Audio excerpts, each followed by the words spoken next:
Fourth unit जो है 12th class का physics, electromagnetic induction and alternating current.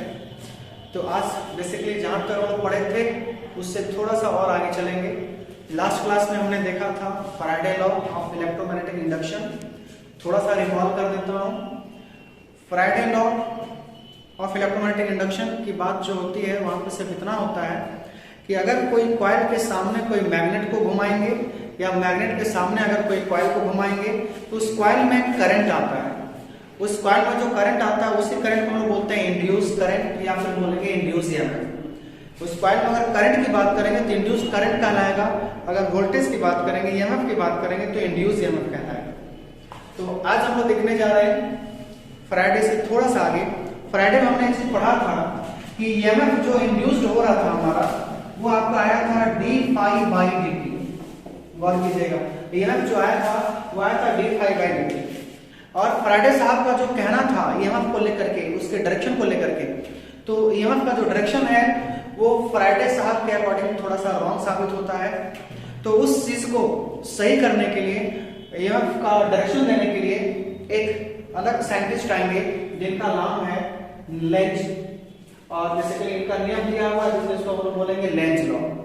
तो बेसिकली कोई पूछे लेंज लॉ क्या कहता है तो प्यार से बोलिएगा कि लेंज लॉ सिर्फ और सिर्फ इंड्यूस ईएमएफ और इंड्यूस करंट के डायरेक्शन की बात करते हैं। यानी अगर करंट और वोल्टेज आ रहा है तो वो करंट का डायरेक्शन किधर की तरफ होगा या ईएमएफ का जो डायरेक्शन है वो किधर की तरफ होगा, इस चीज की ये बात करते हैं। तो चलिए भाई लोग देखते हैं कि डायरेक्शन कैसे पता चलेगा। और ये बेसिकली फैराडे साहब का स्टेटमेंट वही है, आगे बढ़ाएंगे। इनका भी कहना है कि जब भी कोई मैग्नेट के सामने कोई कॉइल को रिवॉल्व करेंगे, मूव करेंगे, रोटेट्स करेंगे तो उस कॉइल में करंट और ईएमएफ आएगा। तो आइए देखते हैं फैराडे का बस E बराबर जो आपने देखा था D phi by D T, ये सिर्फ और सिर्फ एक ही काम करते हैं। शॉर्ट में अगर देखा जाए तो अगर फैराडे लॉ में हम यहाँ पे अगर माइनस का साइन लगा देते हैं तो इसी साइन को या बेसिकली बोलेंगे ये साइन लगाने की वजह को ही हम लोग बोलेंगे लेंज लॉ। सिंपल सा अभी तक देखा जाए तो ये आपका Faraday law of electromagnetic induction है। सिर्फ अगर हम इसमें माइनस साइन लगा दिए तो ये आपका हो जाता है Lenz law of electromagnetic induction. अब बात ये आती है कि सर ये जो माइनस साइन आया वो आया कैसे। अब बात ये है मेरे भाई, ये जो माइनस साइन आ रहा है वो कैसे आ रहा है, उस चीज को बेसिकली हम लोग को देखना है। तो ये कहते हैं कि जो ईएमएफ आ रहा था, जो ईएमएफ आता है, जिस वजह से आता है, जिसके कारण आता है, उस कारण को ही अपोज करता है। यानी शॉर्ट में ऐसा समझ लो कि ईएमएफ जिस वजह से पैदा हुआ है या जिसके द्वारा पैदा हुआ है या सर्किट में जो करंट आया था, कौन सा करंट, तो इंड्यूस करंट, या कौन सा ईएमएफ, तो इंड्यूस ईएमएफ, वो जिस वजह से पैदा हुआ, जिसने उसको पैदा किया है, उसी चीज को बेसिकली, उसी वजह को ही ये अपोज करता है। अपोज करने का मतलब होता है मना करना। क्या हुआ? तो चलिए भाई लोग हम लोग देखने जा रहे हैं कि वो वजह क्या था। तो सिंपली आपने फैराडे का पहला एक्सपेरिमेंट देखा था, आपने फैराडे का पहला एक्सपेरिमेंट देखा था, वहां पे कुछ आपने ऐसा लिखा था, ध्यान से देखेंगे। यहाँ पे आपने एक छोटा सा की लगा करके रखा था और यहाँ पे आपने एक छोटा सा सेल लगा करके रखा था। और यहाँ पे अगर देखा जाए तो इस प्रकार से फैराडे लॉ में देख रहे थे, यहाँ पे एक गैल्वेनोमीटर लगा हुआ था। अब बेसिकली इसको हम बोल रहे थे प्राइमरी कॉइल, इसको हम बोल रहे थे सेकेंडरी कॉइल। ये आपका प्राइमरी कॉइल है, ये आपका सेकेंडरी कॉइल है। काम क्या था, हमने जब इसमें करंट दिया था तो फैराडे लॉ के अकॉर्डिंग देखा जाए तो जैसे ही स्विच को ऑन किया था तो इसमें करंट सप्लाई स्टार्ट हो गया था। करंट सप्लाई जो स्टार्ट हुआ था वो इस कॉइल में इस दिशा में जा रहा था। अब हम जानते हैं कि अगर तार में हम लोग करंट देते हैं तो एरिया कवर करता है, जिसको मैग्नेटिक फील्ड कहते हैं। तो तार में करंट दे रहे हैं तो ये मैग्नेटिक फील्ड बना रहा होगा और ये मैग्नेटिक फील्ड जो है वो फ्लो करता है नॉर्थ से साउथ की तरफ। यानी ये जो मैग्नेटिक फील्ड फ्लो कर रहा होगा वो इधर की तरफ फ्लो कर रहा होगा। तो ये फील्ड जाकर के इस कॉइल को लिंक कर रहा था, जिसके कारण इसमें करंट आया या जिसके कारण इसमें वोल्टेज आया। उस करंट और उस वोल्टेज को, यानी सेकेंडरी कॉइल में जो करंट आया है, सेकेंडरी कॉइल में जो वोल्टेज आया है, उस करंट को, उस वोल्टेज को हम बोलेंगे इंड्यूस करंट या फिर इंड्यूस ईएमएफ, या फिर उसको बोल सकते हैं इंड्यूस वोल्टेज। तो आप देख रहे होंगे इस वाले का जो करंट आया था वो किसकी वजह से आया था, इस वाले सर्किट की वजह से आया था। तो क्या करेंगे, इसका जो डायरेक्शन होगा, लेंस का कहना है इसका जो डायरेक्शन होगा इस वाले करंट से वो जस्ट रिवर्स होगा। इसका जो डायरेक्शन होगा ये जस्ट इधर रिवर्स होगा, क्योंकि इसके वजह से इसमें करंट आ रहा है, इस वजह को ही अपोज करेगा। इस चीज को वो सर्किट वाइज वो सोल्व करते हैं। जैसे कि ये तो मैंने बनाया है आपका फैराडे के अकॉर्डिंग, फैराडे हमने पढ़ा था, इसमें मैंने इसको रेफरेंस लिया।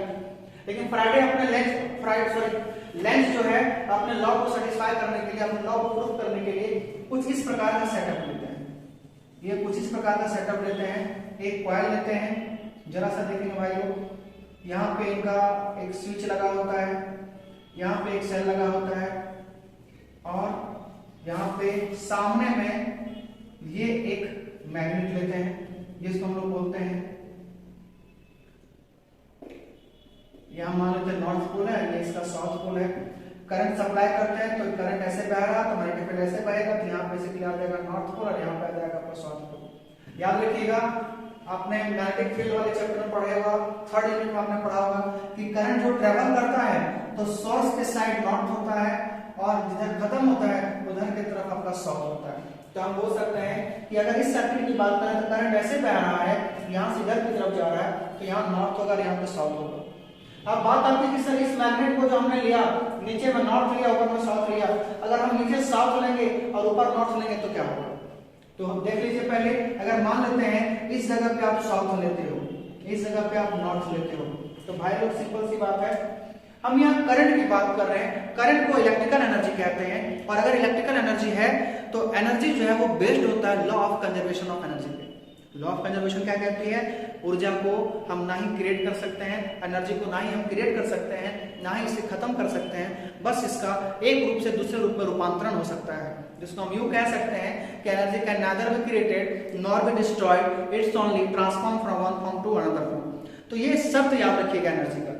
अब यहाँ पे देख रहे होंगे कि हम यहाँ प्रूव कर रहे थे करंट यानी इलेक्ट्रिकल एनर्जी, तो इलेक्ट्रिकल एनर्जी अपने आप तो पैदा नहीं हुआ होगा, ये कहीं ना कहीं से सप्लाई हुआ होगा। उस चीज को प्रूव करने के लिए ये अब सर्किट बनाए, तो करंट ऐसे जा रहा है, करंट ऐसे जा रहा है, तो ये नॉर्थ ये साउथ, अगर हमने मैग्नेट का यहाँ साउथ लिया तो नॉर्थ और साउथ जो है वो आपका अट्रैक्ट कर जाएगा, अट्रैक्ट कर जाएगा तो ये आपका जुड़ जाएगा, जुड़ जाएगा तो ऑटोमेटिक यहाँ पे काम हो रहा है, अपने आप काम हो रहा है। इसको करने के लिए आपको जरूरत नहीं है, आपको कोई इफेक्ट लगाने की जरूरत नहीं है, और जब हम कोई एफर्ट ही नहीं लगा रहे हैं तो जो हम मैग्नेटिकल एनर्जी कर ही नहीं रहे तो हमारे को इलेक्ट्रिकल एनर्जी कैसे प्राप्त होगा? शॉर्ट में समझिएगा मेरे भाई, इसका जीता जागता एग्जांपल है, जैसे मान लेते हैं जनरेटर आपके पास है, जनरेटर में कॉइल और मैग्नेट दोनों होते हैं, तो मान लेते हैं इधर की तरफ कॉइल रखते हैं, इधर की तरफ अगर मैग्नेट रख देंगे, कॉइल की तरफ अगर हम साउथ पोल रख देंगे तो जाहिर सी बात है करंट जो अगर आ रहा है किसी सोर्स से कॉइल में, वो साउथ और नॉर्थ अगर एक साइड हो गया तो अपने आप ये चिपक जाएगा, अपने आप चिपक जाएगा, तो हमको कोई बाहर से एफर्ट नहीं लगाना। अब बाहर से जब एफर्ट नहीं लगा रहे हैं तो मैकेनिकल एनर्जी हम बाहर से नहीं दे रहे हैं, अब बाहर से जब मैकेनिकल एनर्जी नहीं दे रहे हैं तो एनर्जी कन्वर्ट कैसे होगा या क्या कन्वर्ट होगा इलेक्ट्रिकल एनर्जी में? तो इस वजह से हम लोग क्या करते हैं, यहाँ साउथ को ना लेकर के हम यहाँ पे ऊपर में साउथ लेंगे और यहाँ नीचे में नॉर्थ लेंगे। अब क्या होगा, फिर से वही सिचुएशन है, स्विच ऑन है, करंट सप्लाई हो रहा है, करंट सप्लाई होगा तो यहाँ पे नॉर्थ पोल, यहाँ पे साउथ पोल, अब मैग्नेट का नीचे नॉर्थ है और ऊपर साउथ है। अब दोनों सेम पोल होने के कारण रिपेल करेगा, दोनों सेम पोल होने के कारण रिपेल करेगा, तो हम लोग क्या करेंगे, इस मैग्नेट को दबाए हुए रखेंगे, इस मैग्नेट को ऐसे करके दबाए हुए रखेंगे। जब दबाए हुए रखेंगे, जितना दबाएंगे उतना ज्यादा मैकेनिकल एनर्जी करना पड़ रहा है, और जो ये मैकेनिकल एनर्जी कर रहे हैं वही मैकेनिकल एनर्जी आपका कन्वर्ट हो जाएगा इलेक्ट्रिकल एनर्जी में, और यहाँ पे कंजर्वेशन का जो लॉ है उसको भी ये फॉलो कर रहा है। तो हमने क्या देखा, करंट ऐसे आया, करंट आया ऐसे आया, लेकिन इसका इफेक्ट जो है वो अपोजिट जा रहा है, तो हम बोल सकते हैं यहाँ से कि दोनों का जो मूवमेंट है वो अपोजिट डायरेक्शन में है, इसलिए इस वाले को हमने प्लस साइन से रिप्रेजेंट किया है, इस वाले को माइनस से बोला है। यही हमको दिखाता है कि जिस वजह से आपका करंट और वोल्टेज आ रहा है उस वजह को ये अपोज करेगा। शॉर्ट में एक बार और समराइज करता हूं, भाई लोग ध्यान से सुनिएगा, बड़ा इंपॉर्टेंट टॉपिक है। बस मैं ये कहना चाहता हूं कि यहाँ नॉर्थ हमने लिया, ये मैग्नेट का साउथ पोल लिया, ये सर्किट है आपका, जैसे ही स्विच ऑन किए तो यहाँ से करंट बहना स्टार्ट हुआ, करंट इस डायरेक्शन में जा रहा है, तो जिस डायरेक्शन से मूव करता है तो यहाँ पे नॉर्थ मैग्नेटिक फील्ड बनेगा, यहाँ पे साउथ बनेगा, साउथ पोल बनेगा। अब नॉर्थ और यहाँ पे नॉर्थ लेंगे तो दोनों सेम पोल होने के कारण रिपेल करेगा, तो ये जो मैग्नेट है वो दूर की तरफ जाएगा। तो इसको सामने रखने के लिए हम क्या करेंगे, इसके ऊपर फोर्स लगाएंगे, इसके ऊपर मैकेनिकल एनर्जी करेंगे। तो हम जो मैकेनिकल एनर्जी इसको कर रहे हैं, अपोज मतलब अप्लाई कर रहे हैं, यही मैकेनिकल एनर्जी कन्वर्ट हो जाता है इलेक्ट्रिकल एनर्जी में। तो बेसिकली हम आराम से यहां से कह सकते हैं कि मैकेनिकल एनर्जी इलेक्ट्रिकल में कन्वर्ट हो रहा है, मतलब law of conservation of energy जो है वो ऑबे हो रहा है। और अगर ये ऑबे हो रहा है इसका मतलब ये सही है, तो हम बोल सकते हैं कि जो करंट और वोल्टेज जब भी आएगा या ईएमएफ जब भी आता है वो सिर्फ और सिर्फ चेंज इन फ्लक्स का नेगेटिव साइन लेकर के आता है, या कह सकते हैं कि ईएमएफ का अपोज करता है। या शॉर्ट में हम समझ सकते हैं कि जिस वजह से ये करंट और वोल्टेज आएगा उस वजह को ही अपोज करेगा। इसी लॉ को हम बोलते हैं लेंज लॉ। शॉर्ट में अगर देखा जाए तो इतना कह सकते हो कि फैराडे में एक माइनस में लिख दीजिए, इसी लॉ को, इसी वजह को हम लोग बोलते हैं लेंज लॉ। तो बेसिकली लेंज में हम लोग इतना ही बोलेंगे। यहाँ पे अक्सर ये चीज पूछा जाता है, कि क्वेश्चन आता है Lenz law is consequence of conservation of energy, या ऐसे भी कह सकते हैं क्या लेंज लॉ जो है वो कंजर्वेशन ऑफ एनर्जी को फॉलो करता है। तो हम बोलेंगे हाँ, लेंज लॉ जो है कंजर्वेशन ऑफ एनर्जी को फॉलो करता है, और कंजर्वेशन ऑफ एनर्जी के माध्यम से ही हमें करंट और ईएमएफ का डायरेक्शन मिलता है। तो शॉर्ट में कोई पूछे what is Lenz law, Lenz law क्या होता है, प्यार से बोलिएगा, जो ईएमएफ का डायरेक्शन बता दे, जो इंड्यूस करंट का या इंड्यूस ईएमएफ का जो डायरेक्शन बता दे, उसी को हम लोग बेसिकली बोलते हैं लेंज लॉ। तो आज यहीं तक हम लोग पढ़ते हैं इस वीडियो में। अगला जो टॉपिक है आपका, इसके बाद आता है self induction and self inductance, वो आपको नेक्स्ट वीडियो में मिल जाएगा। थैंक यू भाई लोग। ये हुई ना बात।